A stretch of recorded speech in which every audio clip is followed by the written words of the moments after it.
Bismillahirrahmanirrahim. Assalamualaikum warahmatullahi taala wabarakatuh. Jadi pada hari ini saya ingin berkongsi dengan para pelajar STPM semester 2 iaitu untuk tajuk sintaksis pola ayat dasar. Tajuk pola ayat dasar.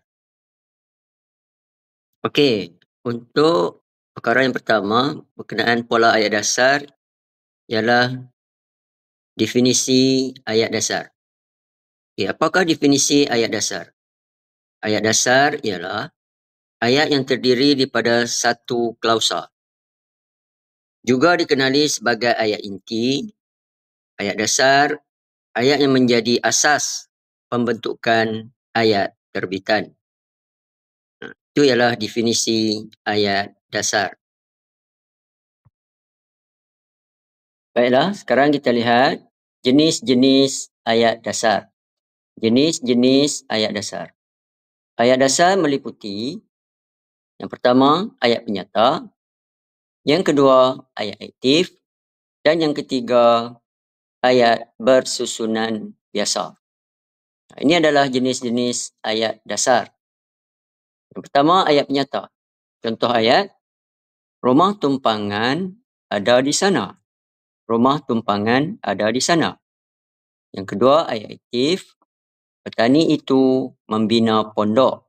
Petani itu membina pondok. Dan yang ketiga, jenis ayat dasar bersusunan biasa. Contoh ayat, enjin kereta itu rosak teruk. Enjin kereta itu rosak teruk. Baiklah, sekarang kita pergi pada tajuk pola ayat dasar.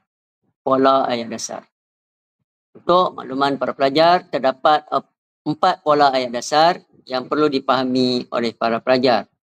Okay, pola yang pertama, binaan frasa nama campur frasa nama. Contoh ayat, anak Pak Ali pelajar universiti. Pola yang kedua, binaan frasa nama campur frasa kerja. Seekor helang terbang tinggi. Seekor helang terbang tinggi. Yang ketiga, binaan frasa nama campur frasa adjektif. Contoh ayat, kediaman beliau paling eksklusif. Yang keempat, binaan frasa nama campur frasa sendi. Contoh ayat, pesawat itu dari Jakarta.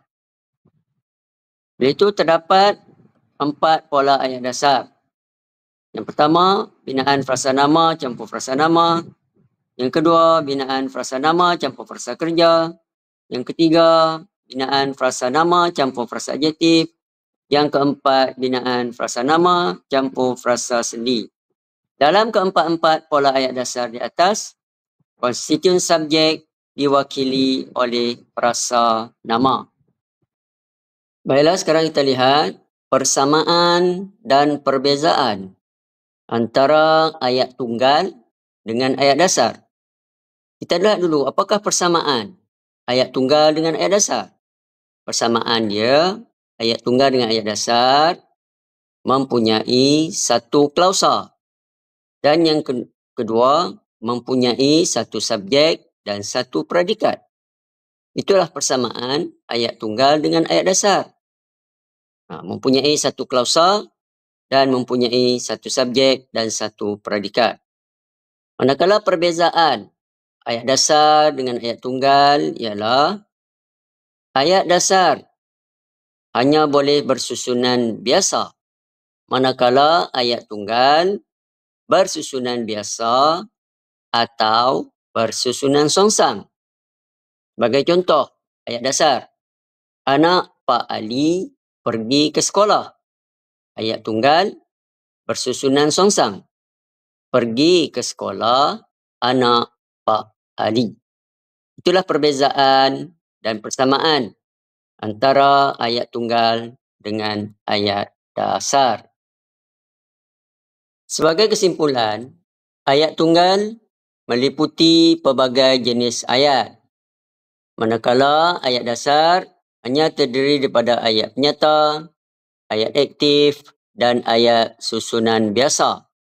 Manakala ayat tunggal boleh terdiri daripada ayat susunan biasa, ayat susunan songsang, ayat penyata, ayat tanya, ayat perintah, ayat seruan, ayat aktif, ayat pasif dan juga ayat nafi.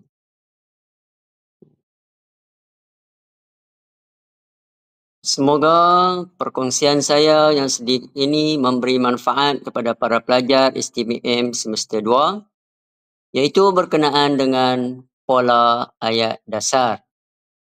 Diharapkan para pelajar telah bersedia dan memahami tajuk pola ayat dasar ini bagi memudahkan para pelajar menjawab soalan dalam peperiksaan kelak. Sekian, terima kasih.